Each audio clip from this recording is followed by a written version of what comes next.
성령을 받고 내 증인이 되라라고 말씀하셨어요. 오늘 본문 19절에 보면 이날 곧 안식 후의 첫날 저녁 때에, 안식 후 첫날은 주일이라고 말씀드렸잖아요. 저녁 때는 어두워진 시간을 말합니다. 그래서 주님의 제자들, 이후 제자들이 교부라고 그래요. 기록에 가면 성경이 기록되기 이전에도 하나님께 예배를 드렸던 근거들이 있어요. 매주. 그래서 초대교회에도 주의 날, 로드데이라고 해가지고 그때 당시에도 초대교회 이전에도 모여서 하나님께 매주 예배를 드렸던 게 있어요. 그래서 사도행전 20절 7절에 보면 그 주간 첫날에 우리가 떡을 떼려 하여 모였던 기록들이 있고요. 고린도전서 16장 2절에 보면 매주 첫날에 너희 각 사람의 수입을 따라 모아두어서 내가 갈 때 이렇게 연보하지 말고 매주 모아서 그때 줘라. 매주 예배를 드렸음을 알 수 있어요. 그 예수를 따랐던 성도들을 죽이려고 그랬어요. 그러나 이제 마가의 다락방에 가서 다 모여 있었어요. 숨을 죽이고. 이때 잠겨있는 집안으로, 문이 다 잠겨있는데 누가 나타나셔요? 예수님이. 잠겨있는데 들어오셔가지고 너희에게 평안이 있을지어다. 이렇게 말씀하세요. 그럼 평안 그러면 샬롬, 이게 평안이에요. 그러니까 그들 유대인들의 인사가 샬롬, 이게 평안이 있을지어다 같은 얘기, 평안하라 이런 또 같은 뜻이에요. 예수님께서 우리와 같은 근데 육체를 가지고 서서 계세요. 근데 문이 잠겨 있는 걸 또 통과하셨어요. 이게 뭐지? 그 제자들도 이해가 안 되잖아요. 분명히 우리와 같은 육체를 입고 있는 그분이 문이 잠겨 있는데 들어오셔서 서서 계셔요. 육신을 입고. 이해를 못했던 것이죠. 환영인가 했던 거예요. 이건 우리가 잘못 본 건가 하고 쳐다봤겠죠. 예수님께서 말씀하세요. 보면 내 옆구리를 보라라고 보여주세요. 그 못자국을 보여준단 말이에요. 그럼 제자들이 그 예수님을 보고 반가우면서도 놀랍고 또 한편으로는요, 그들이 예수님을 배반했잖아요. 두려워요. 무섭잖아요. 이때 예수님께서 너에게 평안이 있을지어다 라고 얘기해요. 마음을 이제 풀어주는 거죠. 걱정하지 말아라. 그러면서 옆구리를 보여주시고 손자국을 보여주셔요. 그때서 그들이 믿습니다. 한마디로 그 제자들을 안심시키고자 예수님께서 이렇게 하신 행동이에요. 20절에 보면 예수님께서 인사를 하고 손과 옆구리를 제자들에게 보이니 제자들이 주를 보고 기뻐했다고 그래요. 죽었던 예수님께서 살아 돌아와 못자국과 옆구리에 참자국이 난 옆구리를 보이니 제자들이 손에 못자국과 옆에 참자국을 보고서 믿어요. 제자들이 예수님께서 돌아왔으니 말로 할 수 없이 너무 기쁜 그 표정들이 본문에 기록되어 있습니다. 여기서 제자들 앞에 나타난 부활하신 주님은 환영이 아니라고 아까 말씀드렸잖아요. 환영이 아니에요. 우리와 같은 몸을 지니셨어요. 가현론자들은 예수님의 부활을 두고 우리와 같은 육신을 입은 게 아니고 환영이다 라고 말해요. 요한은 그 가현론자들을 염두에 두고 오늘 본문을 기록한 거예요. 그걸 염두에 두고 기술했습니다. 우리와 같은 육신을 가지고 계신 분임을 확인시켜 주고자 제자들에게 예수님께서 뭘 달라고 그래요? 생선을 달라고 하잖아요. 그래서 제자들이 보는 앞에서 먹잖아요. 내가 너희와 같은 육신을 가졌다는 것을 그들에게 보여주신 거예요. 그 생선을 잡수시고 이런 과정을 제자들이 눈으로 보고 그때서 확신을 갖고 믿잖아요. 와, 예수님은 다시 살아나셔서 우리와 같은 육을 입고 있구나. 이때 제자들은 어떤 생각을 했겠어요? 성도들은 예수님께서 돌아오셔서 우리와 같은 육신을 입고 오셨으니 우리와 영원히 함께 다시 이전에와 같이 할 줄 알았던 거예요. 근데 예수님은 하나님께 가셔야 된다는 거예요.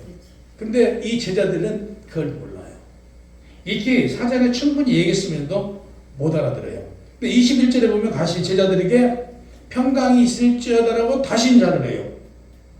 19절에도 인사를 했는데 또 인사를 합니다. 제자들이 예수님이 죽은 줄로만 알았다 살아서 자신들 앞에 나타나 두려워하는 것을 제거하고 부활하신 예수님, 자신을 보여주고 위로하기 위해서 다시 인사를 한 거예요. 예수님께서는 제자들을 향해 복음을 전파하면서 앞으로 당할 환난을 또 고초에 대해서 초연할 수 있도록 용기와 희망을 주고자 했던 거예요. 요한복음 16장 1절에 보면 내가 이것을 너희에게 이름은 너희로 실족하지 않게 하려 함이니 그랬어요. 보세요. 그러니까 실족하지 않게 하려고 지금 용기를 준 거예요. 제자들한테. 세상이 너희에게 환난을 줄지언정 내가 세상을 이겼으니 너희도 나와 함께 같이 하면은 세상을 능히 이길 수 있으니 담대하라. 이렇게 말씀하세요. 아버지가 아들을 보내신 게 왜 보내셨다고요? 아버지가 아들을 보낸 거. 우리를 구원하기 위해서 보냈잖아요. 그러면 아버지께서 나를 보내신 것 같이 나도 너희를 보내노라 라고 지금 본문에 말씀하고 계세요. 요한복음 3장 34절에 보면 하나님이 보내신 이는 하나님의 말씀을 하나니 이는 하나님이 성령을 한량없이 부어주심이라 라고 그래요.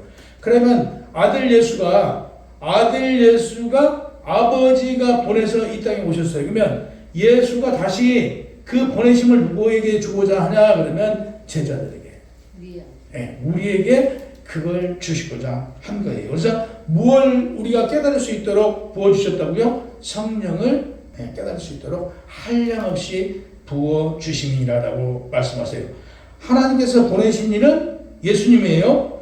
하나님의 뜻에 따라 예수님이 세상에 보내심을 받아 오셨어요. 이걸 지금 강조하기 위한 구절이에요. 그러면 하나님께서 아들에게 인간들의 죄를 인간들이 사할 수 없으니 죄도 흠도 없는 아들에게 말씀합니다. 내가 가서 내가 보기에 아름다운 저 죄인들을 가서 구원해라 라고 말씀하세요. 아들이 그 말씀에 따라 순종했기 때문에 이 땅에 올 수 있었던 거예요. 아들이 순종하지 않았으면 이 땅에 올 수 없었던 것처럼 역시 우리에게 마찬가지예요. 지금 예수님께서 제자들에게 아버지가 나를 보낸 것 같이 나도 너희에게 보내노라. 그러면 왜 보냈냐? 보낸 이유가 뭐냐면 복음을 전하라. 하나님 나라를 이루어 가라라고 보냈어요. 자, 제자들이 순종하고 아멘으로 순종했어요. 그러면 그 제자들이 순종하고 그 이후에 교부들에게 제자들에게 순종하라고 했어요. 그 교부들이 아멘으로 순종하고 그 제자들이 만들어졌고 이어서 그게 우리가 아멘하고 순종해야 되는 것이죠. 그랬을 때 우리가 하나님의 뜻대로 사는 자예요. 하나님 말씀에 순종하는 자예요. 예수님도요, 구원자가 되신 것은요, 그분이 십자가에 죽고 부활하셨기 때문에 구원자라고 우리가 믿는 거예요. 그분이 아버지 하나님 말씀에 순종하지 않고요, 저 안 가려고 했으면 그분은 구원자가 아니잖아요. 역시 우리도 똑같은 얘기예요. 예수 그리스도께서 우리에게 복음을 전파라고 성령을 받으라고 그랬어요. 우리가 성령을 받지 않고 그분 말씀대로 우리가 복음을 전파하는 자가 되지 않으면 우리는 하나님의 자녀가 아닌 거예요. 성령을 받고 우리가 예수 그리스도께서 행하신 아버지 하나님 뜻대로 사는 자야만 아버지 하나님의 자녀라고 그랬어요.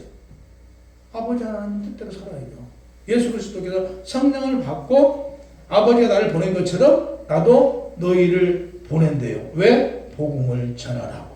이걸 해야지 하나님 뜻대로 사는 자라는 것이죠. 하나님 뜻은 어디가 있어요? 하나님의 뜻. 하나님의 뜻은 성경에 기록되어 있고요. 하나님의 뜻을 알아가기 위해서는 우리는 기도를 통해서 깨달아져 가야 돼요. 그러면 이 말씀을 통해서 참 진리가 무엇인가 우리는 알아야 돼요.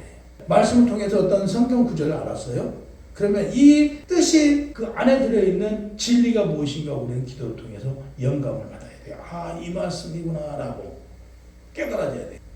그러면 여기 있는 저는 어떤 역할을 하는 자이냐면 이걸 깨달도록 여러분에게 잘 먹이시는 역할이 제 역할이에요.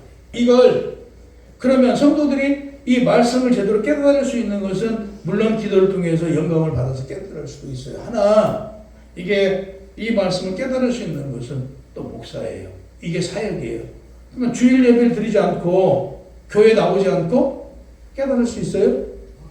절대 못 깨달아요. 절대 못 깨닫습니다. 그래서 모든 사람에게 저에게 달란트 준 것은 목사로서 하나님 말씀을 제대로 알고 깨달아 성도들에게 먹이는 달란트를 줬어요. 그러면 모든 한 사람 한 사람에게 다 달란트를 줬어요. 우리 서본사님은 성령의 능력을 받아서 또 기도를 해주시라는 능력을 받았어요. 그러고 나면 우리 김 집사님은 역시 복음을 전파해야 될 나팔수 역할을 하셔야 돼요. 또 우리 제 집사님도 마찬가지예요. 우리 모두는 그 나팔수 역할을 감당하라고 그랬어요. 그래서 각자에게 우리는 알지 못한 달란트를 줬어요. 그 달란트를 우리는 깨달아서 해야 돼요. 그 달란트를 알아야 돼요. 그랬을 때 하나님의 일을 즐겁고 기쁘게 할 수 있어요. 예수님께서 보세요. 예수님께서 하나님 계신 곳으로 가야 돼요. 성찬하실 시간이 다가오니까 바빠요. 예수님은. 바쁜 나머지 제자들을 불러요. 그래서 이런 얘기를 내가 하나님 우편으로 간다라고 몇 차례 얘기를 해요. 근데 제자들은 믿지 않았어요. 십자가에 죽고 나니까 다 흩어져 버렸어요. 근데 이 흩어짐이 다 성경에 기록된 대로예요. 그냥 흩어진 게 아니고 성경에 기록되어 있는 대로 다 흩어져서 예수께서 십자가에서 죽고 부활하시니까 다시 그들이 모여요. 이게 성경에 기록되어 있어요. 그렇게 되라고. 그래서 그렇게 진행된 거예요. 예수님께서 십자가에 죽고 부활하시고 다시 이 땅에 오셔서 40일 동안 계시면서 제자들에게 나타나요. 그래서 내가 살아있음을, 내가 부활이, 다시 얘기해서 너희가 죽고 내 부활이 너희에게 새 생명을 준 것이다라고 계속 말씀을 해 주시고 계세요. 여러 차례 말씀을 하셨죠. 내가 아버지께로 간다. 그러니 너희가 나하고 있을 시간이 얼마 남지 않았다라고 계속 말씀하는데도 그들은 믿지 않아요. 제자들에게 내가 받은 사명, 하나님께서 나에게 준 사명을 제자들에게 주고 싶어 해요. 가르쳐 주고 싶어 해요. 왜? 그것이 하나님 뜻대로 사는 것이니까. 제자들은 그 말씀이 참 진리임에도 깨달지 못해요. 사도행전 1장 8절에 보면 기록되어 있습니다. 오직 성령이 너에게 임하시면 너희가 권능을 받고 예루살렘과 온 유대와 사마리아 땅끝까지 이르러 내 증인이 되리라 라고 얘기해요. 이 말씀을 마치고 그들이 보는 데서 하늘로 올라가세요. 그리고 구름이 가려져 올라가는 모습을 더 이상 볼 수 없게 됩니다. 자, 예수님께서 마지막으로 하신 말씀이에요. 뭐라고요? 다시 한번요. 오직 성령이 너희에게 임하면 너희가 권능을 받고 예루살렘과 온 유대와 사마리아 땅끝까지 이르러 무엇이 되라고요? 내 증인이 되리라. 이 말씀을 먼저 하신 거예요. 내 증인이 되라고요. 그럼 예수의 증인은 십자가에 죽고 부활하신 예수님, 그분이 이 땅에서 많은 일을 행하셨어요. 그 행하신 것들을 우리 입술을 통해서 전파하고 예수를 믿게 해서 구원받게 하는 게 우리의 증인의 삶이에요. 22절에 보면 예수께서 도마를 뺀 11 제자들을 향하여 뭐라고 말씀하셨냐면요. 성령을 받으라 그래요. 여러분들이 무엇을 받아야 돼요? 성령을 받아야 돼요. 이 본절의 말씀은 약속된 성령을 주실 것에 대한 상징적이기도 하지만 실제에 대한 실질적인 행동으로서 오순절 성님 강림에 대하여 약속하는 것이라고 추정하는 견해도 있어요. 또는 특별한 성령 한 은사, 죄를 사하거나 그대로 두는 교회의 은사라고 하는 이들도 있어요. 23절 너희가 누구의 죄든지 사하면 사해질 것이요. 아니 이게 무슨 말이에요? 너희가 누구의 죄든지 사하면 사해질 것이요 누구의 죄든지 그대로 두면 그대로 있으리라. 이렇게 말씀하세요. 23절에. 우리가 다른 사람 죄를 사해 줄 수 있어요? 이런 걸 두고요, 이 사람들이 뭐라고 그러냐면요, 자기가 보혜사래요. 자기가 죄사함을 해줄 수 있다라고 해요. 이 말씀은요 절대 말씀대로 들으면 안 돼요. 이 글자대로 해석하면요 큰일 나는 구절이에요. 죄사함을 할 수 있는 분은 오직 하나님 한 분밖에 없어요. 생명의 주관자는 오직 하나님이시잖아요. 죄를 사해 줄 수 있는 분 누구라고요? 오직 하나님밖에 없어요. 근데 여기서는 너희가 누구의 죄든지 사하면 사해질 것이요 누구의 죄든지 그대로 두면 그대로 있으리라 이렇게 말씀하세요. 큰일 나는 구절입니다. 큰일 나는 구절 말씀대로. 이 말씀은 선언적인가 아니면 효과적인가 이 문제를 두고요. 우리 김 집사님이 그 카톨릭에 대해서 잘 알잖아요. 학교가 카톨릭이잖아요. 카톨릭에서 12제자들이 죄사함을 해준다고 봅니다. 그렇죠? 기독교에서는요. 어떤 경우든 간에 성도들의 죄를 사해주는 행위 하지 않습니다. 그런 행위 하지 않아요. 누가 해요? 여러분이 하나님의 자녀잖아요. 여러분이 하나님의 자녀가 아들이고 딸인데 뭘 누구를 시켰어야 해요? 우리는 단 기도는 누구를 통해서요? 중보자이신 예수 그리스도를 통해서 기도를 합니다. 그 외에는 하나님께 직접 말씀하시는 거예요. 본절에서 우리가 죄를 사해 줄 수 있다는 것은 무슨 뜻이냐면요. 교회를 말해요. 교회에서 죄를 사해 줄 수 있다라고. 그러면 교회가 죄를 사해 줄 수 있어요? 없어요. 여기서 너희가 죄를 사해 줄 수 있대. 근데 이 너희가 교회래. 교회가 죄를 사해 줄 수 있는 게 아니에요? 그러면 교회에 나오면 누굴 만날 수 있어요? 저도 만나지만 예수님 하나님을 만날 수 있잖아요. 교회를 오면. 하나님을 만나면 그 하나님이 죄를 사해 줄 수 있대요. 이런 말씀이에요. 어디로 와야 된다고요? 교회를 오면 하나님을 만날 수 있고 하나님을 만나면 하나님께서 그 죄를 사해 줄 수 있대요. 이 말씀이에요. 근데 이단들은 이걸 풀어갖고 자기가 보혜사래. 그래서 자기가 죄사함을 줄 수 있대. 그래서 하나님의 자기가 특별한 보혜사래. 이렇게 푸는 거예요. 그래서 이런 구절을 두고 이단들이 나오는 거예요. 근데 절대 아니에요. 그 말씀이 아니고 교회에 나오면 하나님을 만날 수 있고 하나님을 만날 수 있으면 누가? 예수 그리스도가 우리의 구원자라는 걸 알게 돼서 예수를 믿으면 구원받을 수 있고 예수를 믿으면 영원한 생명을 받을 수 있고 하나님의 뜻대로 사는 자는 천국에 갈 수 있다고 말씀하고 계세요. 복음을 듣고 믿지 않는 자들은 구원받을 수 있어요? 없어요.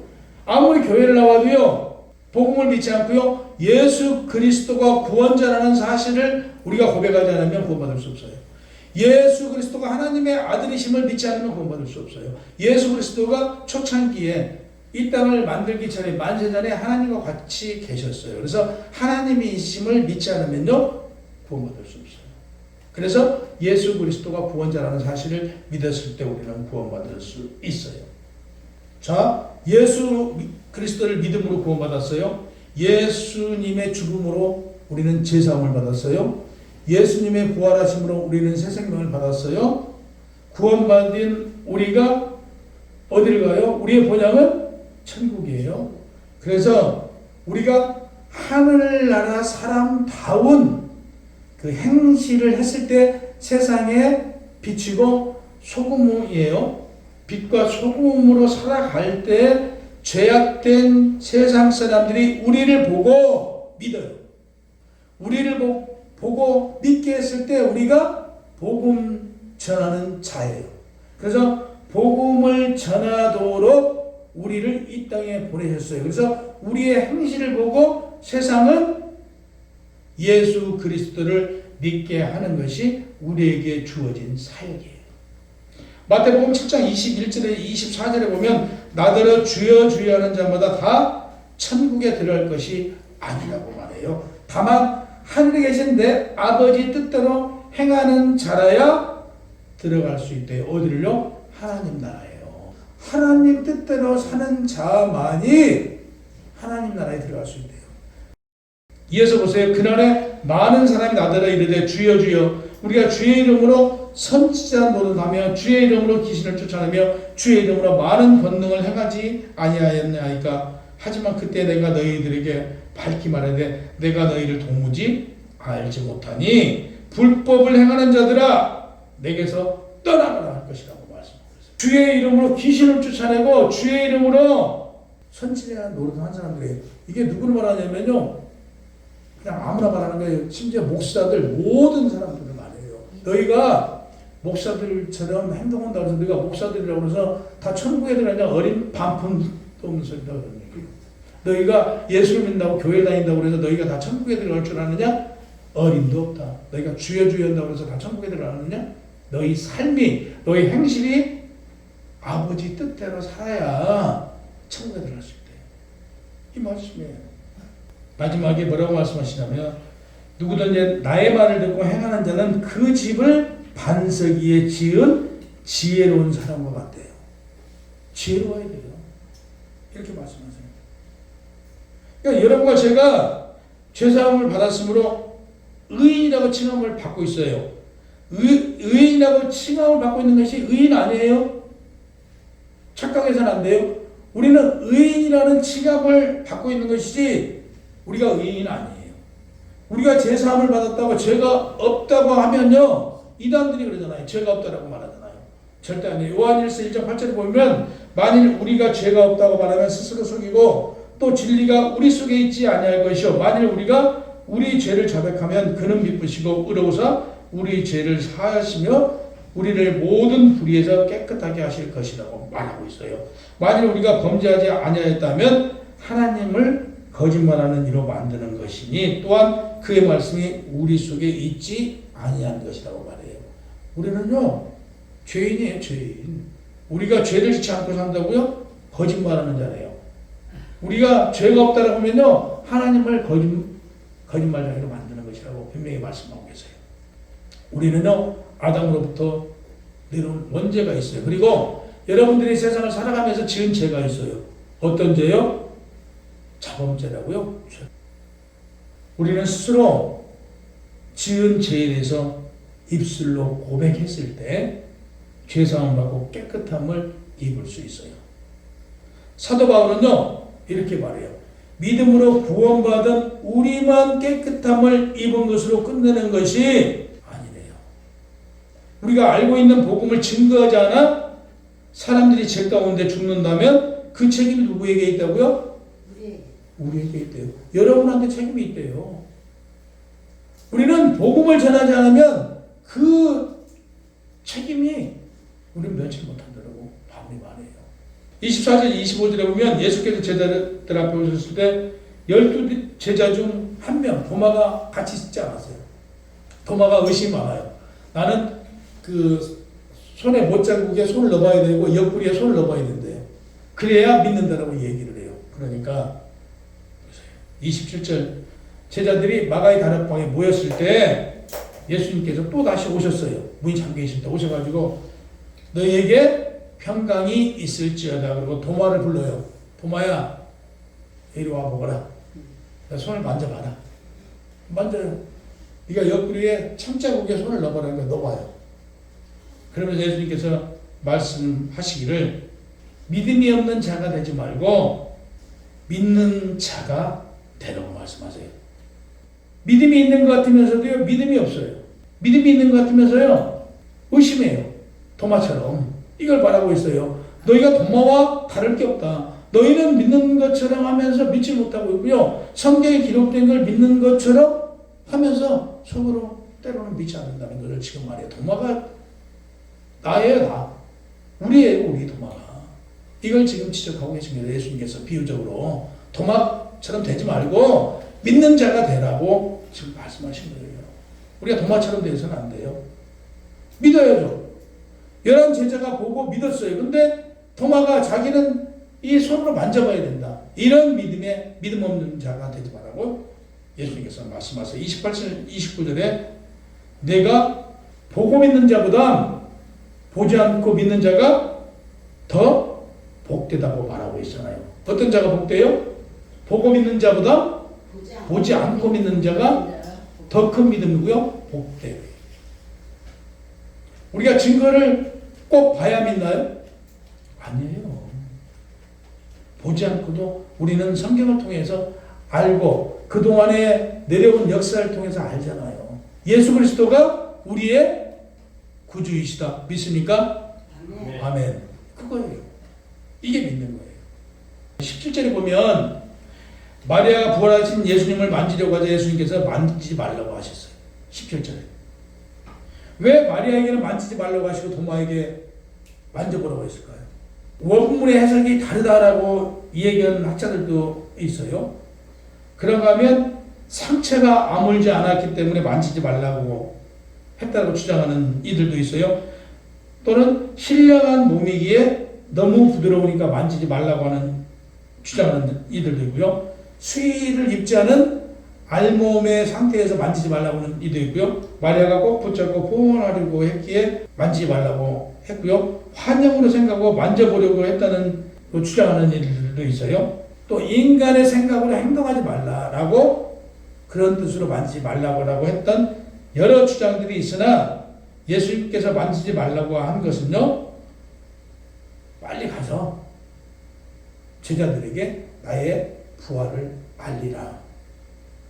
그래서 한글개혁 성경이나 흠정 번역에 보면 만지다는 표현은 붙잡다, 매달리라는 표현이에요. 그래서 성경 번역에도 약간 차이가 있죠. 붙잡았어요. 그래서 발을 붙잡고 예배를 했어요. 마태복음 28장 9절에 보면 여자들이 나아가 그 발을 붙잡고 경배했어요. 그래서 예수님께서 무서워하지 말라. 가서 내 형제들에게 갈리로 가라 말하고 거기에서 나를 다시 볼 수 있다라고 전하라고 하셨어요. 아까 말씀드린 대로 예수님 부활을 그들은 자신들과 오래도록 함께 있을 걸로 착각하고 예수님 부활에 대해서 그들은 그냥 인간으로 자들과 같이 오래 계실 세상의 왕으로 생각했던 것이죠. 그러니까 부활하신 예수님은 하나님이 계신 곳으로 가셔야 될 부활의 영광에 참여해야 하셔야 될 뿐이었다. 하나님 나라로, 하나님 우편으로 가신다. 이런 뜻이다. 그래서 30장 31절에 보면 예수께서 제자들 앞에서 이 책에 기록되지 아니한 다른 표적도 많이 행하였으나 오직 이것을 기록하면 너희로 예수님께서 하나님의 아들 그리스도임을 믿게 하려 하며 또 너희로 믿고 그 이름을 힘입어 생명을 얻게 하려 함이라고 기록되어 있어요. 성령 강림주일에 성령을 받으라. 그리고 너희는 아버지 하나님께서 나에게 이 땅에 보내신 것 같이 나도 너희를 보내리라고 말씀하셨어요. 왜 보내요? 복음을 전파하라고 우리를 보낸대요. 그래서 복음을 전파하는데 게으르지 않는 여러분이 되시기를 주님의 이름으로 축원합니다.